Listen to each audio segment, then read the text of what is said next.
బాపట్ల జిల్లా రేపల్లె మండలంలోని తీర ప్రాంత గ్రామాల్లో మౌలిక సదుపాయాలు కల్పించాలని రేపల్లె మండల బీజేపీ కార్యదర్శి పిన్ని సాంబశివరావు డిమాండ్ చేశారు.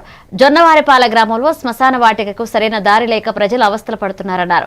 గ్రామంలోని ప్రాథమిక పాఠశాలకి సమీపంలో పైప్లైన్ లీకేజీ వలన విద్యార్థులు నడిచే రహదారి అంతా బురదమయమవుతుందని ఆవేదన వ్యక్తం చేశారు.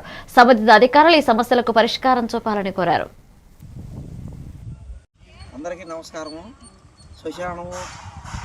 మా ఊళ్ళో రోడ్లు, స్కూల్ గ్రౌండ్ ఒకటి పైపులు లీకేజీ వల్ల బాగా ఇబ్బందిగా ఉంది.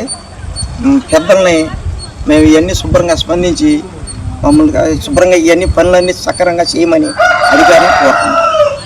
అందరికీ బాపట్ల జిల్లా రేపల్లి నియోజకవర్గం ఈరోజు మన వచ్చి జొన్నవారిపాలెం గ్రామానికి రావడం జరిగింది.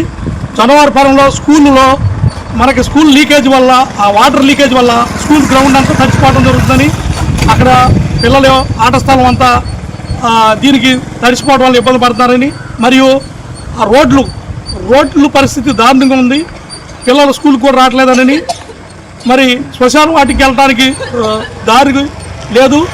బాపట్ల జిల్లా నేను కలెక్టర్ గారి దృష్టికి, మరియు ఈ రోడ్లు అనేవి చాలా కీలకం, మరి ఆట స్థలం కీలకం, శ్మశానం కీలకం, ఈ మూడు వీళ్ళకి చేరేదాకా కృషి చేస్తానని భారతీయ జనతా పార్టీ నాయకులుగా మేము ఈ సందర్భంగా వీళ్ళకి హామీ ఇస్తున్నాం.